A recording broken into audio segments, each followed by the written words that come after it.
హైదరాబాద్ మరోసారి వాన దెబ్బకు గజగజలాడుతోంది. నగరం నలుదిక్కులా కుండపోత వాన కురుస్తోంది. ఈదురుగాలులతో కూడిన వానకు మహానగరం కాస్త చిగురు టాకులా వణికిపోతోంది. రోడ్లపై వాన నీరు మోకాల్లో చేరాయి. దీంతో నగర వాసులు తీవ్ర ఇబ్బందులు పడుతున్నారు. నగర రోడ్లు మొత్తం చెరువుల్ని తలపిస్తున్న పరిస్థితి ప్రస్తుతం మనకు కనిపిస్తోంది. పెద్ద పెద్ద కార్లు సైతం పడవల్లా ఊగిపోతున్నాయి ఆ వాన నీటిలో. ఇంకొన్ని చోట్ల అయితే 2 వీలర్స్ వాన నీటిలో తేలిపోతున్న పరిస్థితి కనిపిస్తుంది హైదరాబాద్లో. హైదరాబాద్తో పాటు సికింద్రాబాద్ ట్విన్ సిటీస్లోనే కాకుండా నగర శివారు ప్రాంతాల్లో కూడా వరుణుడు తన ప్రతాపాన్ని చూపిస్తున్నాడు. ఒక్కసారిగా వరుణుడు విరుచుకుపడ్డాడని చెప్పొచ్చు. జనాన్ని విలవిల్లాడిస్తున్నాడు.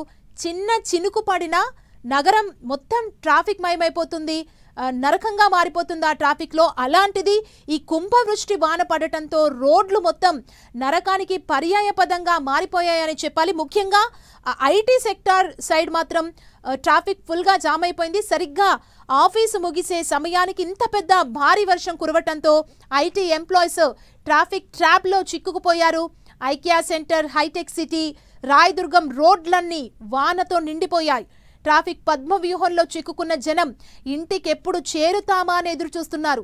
ఒక పక్క వాన, మరో పక్క ముందుకు కదలని వాహనంతో తంటాలు పడుతున్నారు.